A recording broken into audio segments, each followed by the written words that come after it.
Hello, everybody, and welcome to another exciting, fun-filled, expeditious, hair-raising episode of Radiorama, where, as the name implies, I show you how to work on primarily radios, but sometimes I'll work on television, stereos, record players, basically stuff that runs on glowing vacuum tubes, mostly American stuff, because that's mostly what we got here from the 1930s through about the 1960s, and today we have a pre-war Zenith.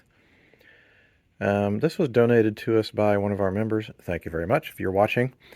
And it is actually a battery and or AC operated set. One of the first things you'll notice is that it actually has an auxiliary antenna. And I'm guessing the reason for that is because, okay, let's say that you were running it on batteries and you took it out to a picnic or something like that and you wanted to pick up the ball game. Well, there's your antenna. And I think this is one of the biggest tabletop sets I've seen that has an antenna like that. Usually you see those, that's probably the same assembly that goes on the Zenith Transoceanics, which I believe came out about this time period. I didn't see any, I only saw one tag in it. I'm guesstimating this was probably made around 1941. And or it is a 1941 model, which means it probably came out in 1940. And it is a 1, 2, 3, 4, 5, 6. 1, 2, 3, 4, 5, 6. It is a 6-tube set. Like I said, it's either a battery-operated set, which, as you can see here, we have this battery connector, or it runs on 110 volts, which probably engages this tube, which is 117 Z6, which is... the bottom's broken out of it. Looks like the keyway came loose. To make sure and put that in the right way. Doesn't matter. I'm not going to power it up. It actually does work. I tried it out just for shits and giggles after it got donated, and it worked fine. Also, whenever I see a set like this, I tend to run a mile away because I want nothing to do with it, because they tend to have awful, crumbly, rotten wiring. But I'm hopeful for this one because you see here, somehow this wiring's totally fine. That and the wiring going to the tone control module, usually that just shatters on impact if you just look at it. That's not happening here. So I'm hopeful that if the wiring that's outside and exposed is in good shape, that surely the wiring on the inside is in good shape as well.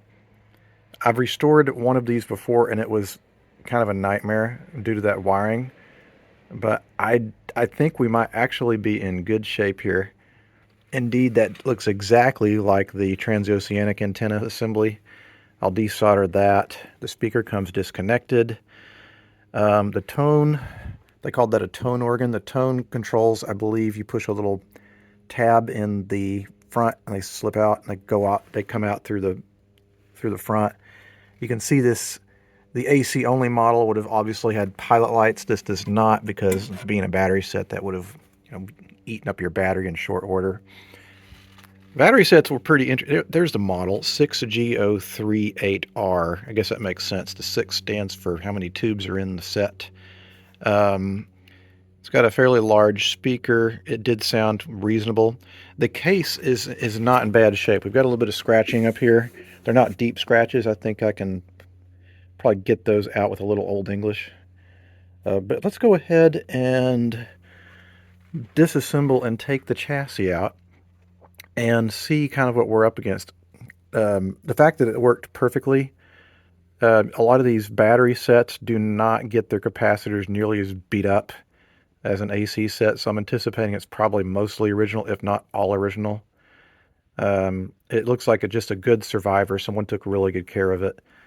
We actually had 2 of these come in, and this one happened to be the one that looked like it was in a little bit better condition, and also the aforementioned flexible rubber wiring is a huge plus. So I will desolder this, disconnect the speaker, push out the tone controls, take off the knobs, and we'll flip it over. This is obviously a set that does not have a power transformer. You can see there's slots here one for that AC only model. This does not have that, so this is probably a I can tell it's not a direct hot chassis because we've got a floating electrolytic capacitor here, and there's also another one back here. Anyway, I'll shut up and we'll take it apart and see what's going on under the hood. Okay, so I pulled the chassis out, and look at this tuning condenser. You've got 3 big gangs. That must indicate the thing is very sensitive. I just can't believe this. I've never had a tone organ assembly come out of a Zenith of this era like this, where the wire's still perfectly flexible. Unbelievable. So, now that we've gotten that out of the way, I'm curious what's going on underneath. Someone's been in here. That is certainly not original. I wonder what that was replacing. Oh, looky here. What we've got is someone has tacked on a replacement electrolytic on top of the original lug of one of the positives of the electrolytic. That's not a very good practice. Some people would do that thinking, oh, well, the old capacitor is out of service. It failed, so I'll just solder on its existing positive lug. But sometimes these capacitors, if they're hit just right with the right amount of power or whatever, they can temporarily reform and come back to life, and you don't want that. I'm looking at the wiring here, and it is remarkably flexible. Not all of it, but most of it. It's just like uncanny. Usually you have to like almost like control your breathing while you're replacing stuff in these guys so you don't shatter a whole bunch of rubber wiring. It looks like it's about 95% original. We have all of the original paper caps, and boy, does it have a lot of them. I guess it needs to have that many since it's so sensitive, and it has multiple bands. But we have 1, 2, 3, 4, 5, 6, 7, 8, 9, 10, 11, 12, 13, 14, 15, 16, 17, 18, 19. 19 caps. It's going to use up a decent amount. The other thing I want to do is determine which cap in here is the chassis ground cap. Because there's got to be one of those. It looks like it's actually this guy, which is difficult to get at, of course. 1/10 of a microfarad, that's way too high of a value. It will definitely give you a jolt if you were to touch chassis ground and true ground at the same time. Otherwise, I don't see anything else really going to ground, so it's obviously a floating chassis set. And even the grommets for the tuning condenser are in good shape. This was probably kept somewhere cool and out of the sun for most of its life. So that's about as good as you can get for something this age. So what I'm going to do is flip this over and see what the values are on the electrolytics, because what we'll need to do, and what I usually start with, is start with the electrolytics. We have 2 electrolytic cans here. One of them that has this business going on, so I'm just going to go ahead and cut that out of there. God, it's like they used house wiring too. I guess whoever repaired it just used whatever they had on hand. Jesus. Alright. That clears some room. What I'm probably going to do is replace a few caps that are around the electrolytics, just to clear out some space. And we're to replace these. Looks like there's 4 total electrolytics. There's 2 lugs per each of these cans. So there's 4 electrolytics. And let's see. Usually you'll have their values marked on the sides. That says 30 and 20. I'm going to look at the schematic, but I get a feeling they probably could all be replaced with 47 microfarad caps. What is the voltage? Probably can't be that much since 150 volts. 150, 150, 150. That makes sense. Since it's not a set with a transformer. I can't see what this other one says. Maybe I'll pull it up on the schematic just to make sure I replaced the right electrolytics with the right values. Okay, after consulting with the schematic, 47s will work on all these except for that one. This lead here is actually 200 microfarads rated at 10 volts. So it's a low voltage electrolytic, probably used as a bias. So again, I'm going to probably get this stuff out of the way. Maybe a few more caps around here, and then we'll start to replace the electrolytics. Okay, so I've got all of the electrolytics replaced here. Sometimes you just got to be a little creative where to put them. You want to keep their negative leads as short as possible. You don't want stuff moving around. So my general rule of thumb is try to keep your lead dress as close to the chassis as possible. And when it comes to replacing paper caps, keep the leads short as possible too. The longer you make them, the more there's the potential for radio interference. So we're off to the races. We have quite a few more caps to replace. If you've never done this before, basically the capacitance rating and the voltage rating will be typically written on the cap. So this says like 0.001, 600 volts. Sometimes you got to twist them around a little bit. This says 003 at 600 volts. This is probably like 0.5 or something like that. Gross. It's like wax. Anyway, you get the idea. What I tend to do to try to make things a little more easier so I don't forget my place is I'll clip one end of one of the old capacitors at a time. I'll try to use the sleeving, if it's still usable, on the new cap, and solder in like one end of the new cap in, and snip the other side, and likewise solder in the second lead of the new cap in. That way you don't lose your place. It's real important. All right, so we're probably about halfway through the recapping process. How many have we got here? 1, 2, 3, 4, 5, 6, 7, 8, 9. Well, not quite halfway there. Again, it's a little tedious replacing these guys. They're just like tucked everywhere underneath things. Clearly these things were built in layers, and people at the factory probably never intended to have this be rebuilt 80 years later, but that's what we're doing.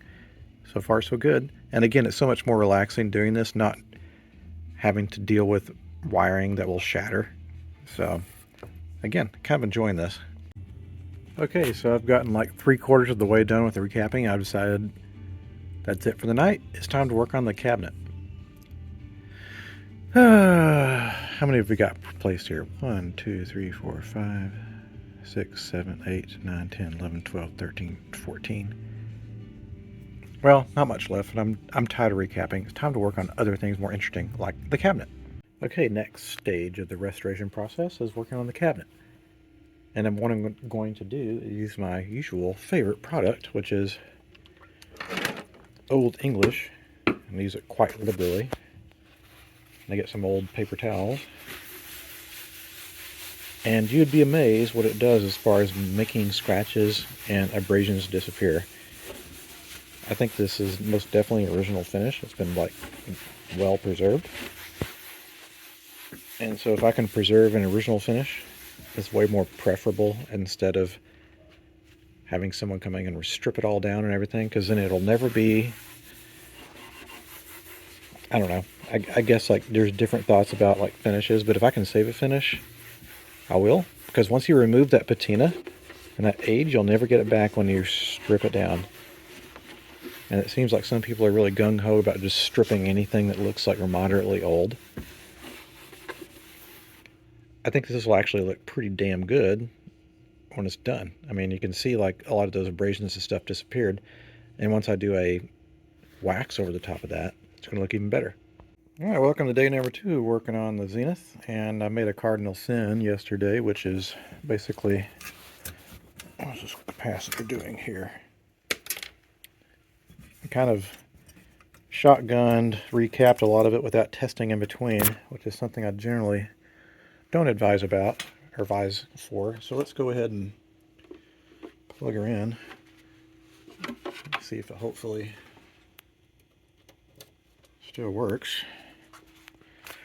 Of course, we won't see any filament on the little 1-volt tubes, but the rectifier is coming up.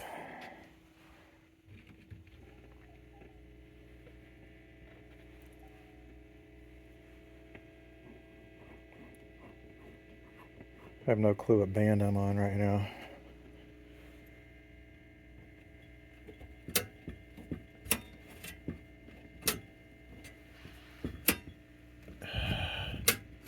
There's regular AM right there.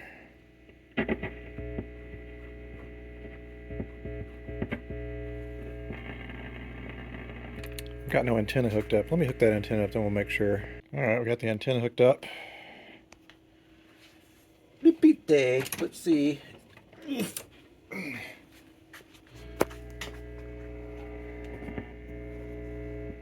now it's dollars. Dollar tokenization.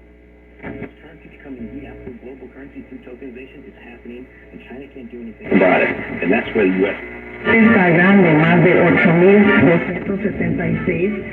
8,276 por 285, Herbert. Wow, imagínense usted que... Alright, doing much better. Getting a little bit of feedback. It's probably because all this wiring and crap's going all over the chassis. But now the next thing I'm going to do is complete the recap job. And then we'll test again and make sure it's still working. But the good news is that I didn't overshoot myself with the recapping. I didn't miss anything. There's a lot of mistakes to easily be made on this one. You're not paying total attention, which I'm guilty of. So let's get the rest of these guys replaced and be on our merry way as far as getting this thing restored. All right, so let's continue the job we started yesterday. I have 1, 2, 3, 4, 5 more capacitors left. And of course, several of them are in impossible to reach areas underneath all this business here. This was probably added after they installed that. And I noticed I was getting just a teeny amount of distortion. And that's not something I was thinking about yesterday. I thought I could get away with it. One of these caps, this one right here, is supposed to be 200 microfarads. And I was looking for a low voltage 200 microfarad cap. I don't have any, so I put 100 in there thinking, that'll probably be fine. Maybe not. So I'll need to solder another 100 microfarad in parallel with this one, so that we'll get that 200 microfarads rating. Looks like we've got... This guy actually goes up and over the top of the chassis. I'll get to that one last. I don't want to flip this thing over more than once. We've got this guy here. We've got one under here, and this is the crucial cap. This is the chassis ground cap, this blue thing. That's essentially the grounding cap, and it's too big of a value for today's standards. Now, granted, back then they didn't understand how little it took to get a person's heart to fibrillate. And so we're going to basically update that standard. We're going to put a 0.01 rated cap. It's going to be it's going to be a X2, Y2 across the line rated cap, just in case this thing ever gets zapped by lightning. Those caps tend to break open instead of fusing. Because if a cap fuses, then your floating hot chassis set will magically be turned into a true hot chassis set with all the dangers that involves. So again, a little bit more busy work to do here. Should be able to finish that within the next, 20 minutes, 30 minutes. And we'll go from there. Man, replacing those last 4 took longer than it did to all these other guys. Just had to contort my tools in the weirdest way to get in some of these areas. This is not an easy chassis to work on, for sure. If you're a newbie, probably not a good set to start with. While I'm under here, I'm going to go ahead and clean the volume pot and the contacts. And then I'll flip it up and we'll do a little cleaning. I'll do a little testing, make sure we're still firing on all cylinders. Then I need to add that extra electrolytic here. I forgot about that. And then we're going to do a safety check on it, make sure that we're within specs that our museum requires for safety. All right, well, I cleaned up the top here. I think someone took really good care of this thing. By the way, check out the tube shield here. I think it's factory. All the tubes in here have bright yellow Zenith stickers on them. I'm guessing it's because this is right next to the tuning condenser, and maybe that's blocking. When this tuning condenser comes up here, it's going to be sticking up in the air a little bit. So you want to make sure and shield that tube from interference from that. That makes sense. So now what I'm going to do is lubricate the tuner bearings, or the bearings in the tuning condenser. Whoops! I'm going to use my favorite product, Zoom spout oil. I don't know why they call it that silly name, but you want to get all the bearing surfaces. They're in kind of in the middle here. It's a little tight in there. And let's see, that should start turning a lot easier. It does.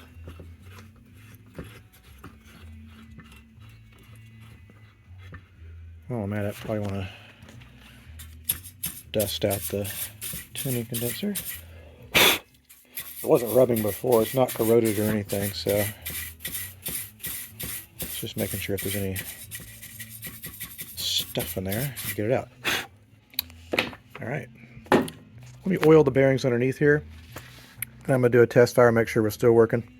Then I'm going to go back to the cabinet, because I'm kind of done with the electronics for the day, and I'm taking my time on this one. This is such a nice condition example of this. I want it to be as good as it can be, even though I'm sure other people would have stripped the cabinet and made it even more perfect, but we're not doing that. There we go. Let me plug her up.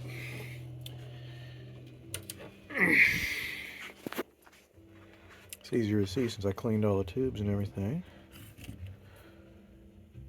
Yep, it's on. All right.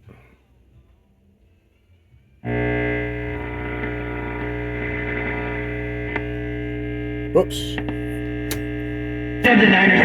Jesus Christ. Woo.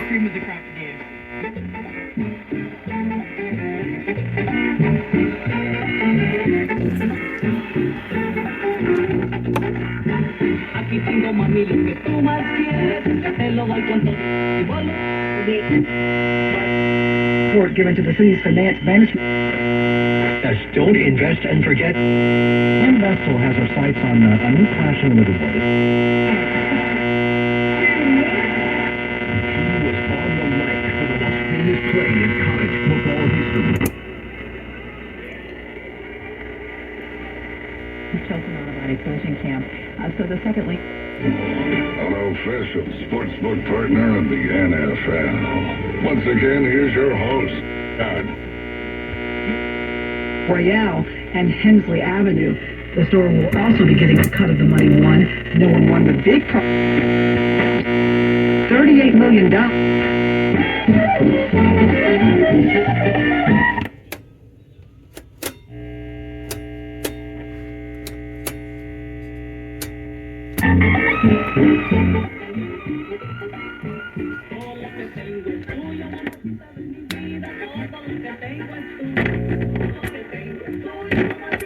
Got some dirt in the tone controls here.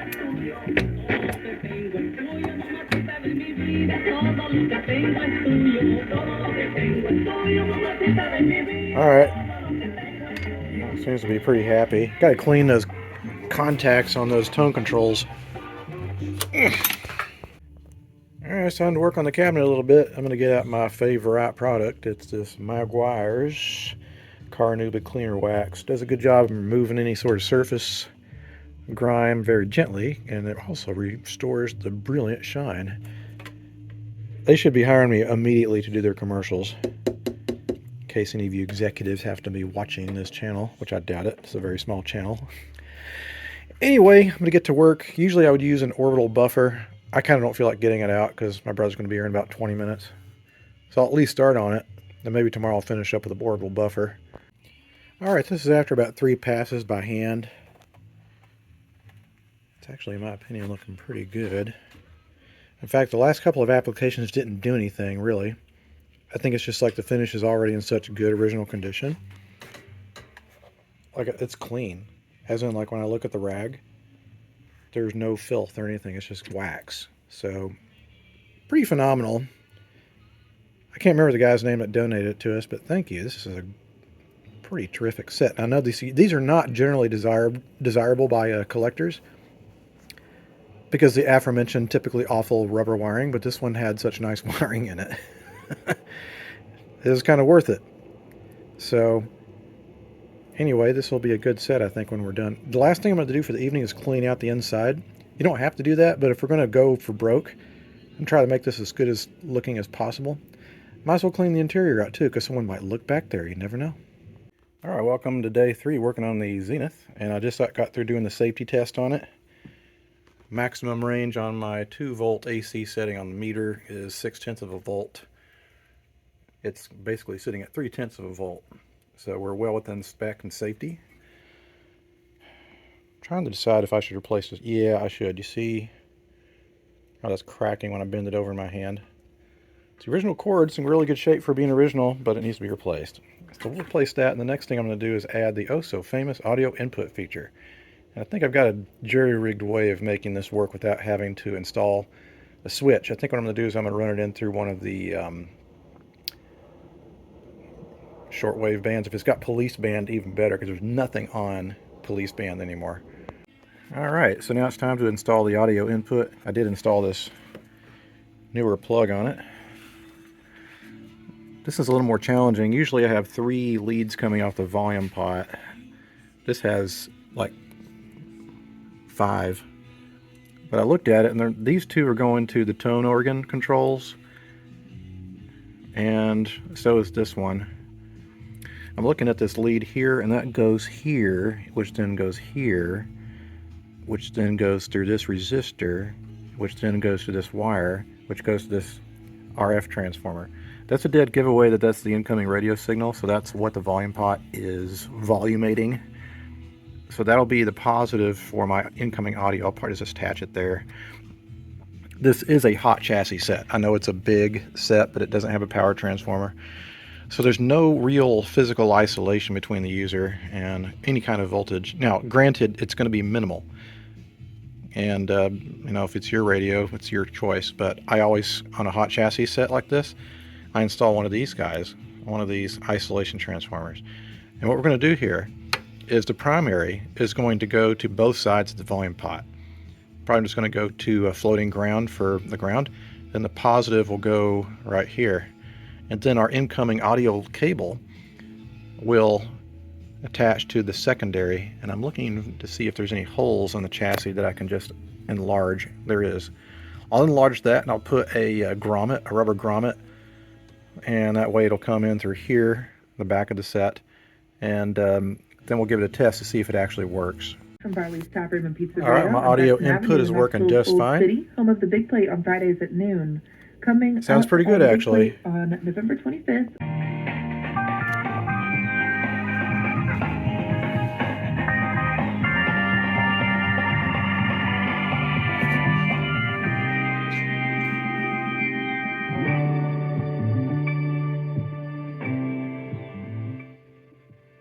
Anyway, this thing's got a great sound quality. Do a little more cleaning up on these controls here, but I'd call it pretty much done. These are not super desirable in the radio collectors community, but it's nice to see one in this perfect of shape. It's a good example of the period. And like I said, the rubber wiring was miraculously not brittle. So this can go on to live another happy life for somebody. I'm going to let it play here for a while, make sure nothing's going to open or basically go cattywampus because of heat. Because once it's in the cabinet and once the bottom of the chassis is covered, if things are going to go open because of heat, it's going to happen within a few hours. So I'd rather it happen here before it goes back out into the wild blue yonder again. Anyway, guys, I had a lot of fun working on this one. There's actually 2 of these. I think I'll wait on the second one. But this one's done. Thanks so much for watching. If you have any questions or comments, I'll try to get to them below. I've not been doing a good job of that lately. I'm sorry about that.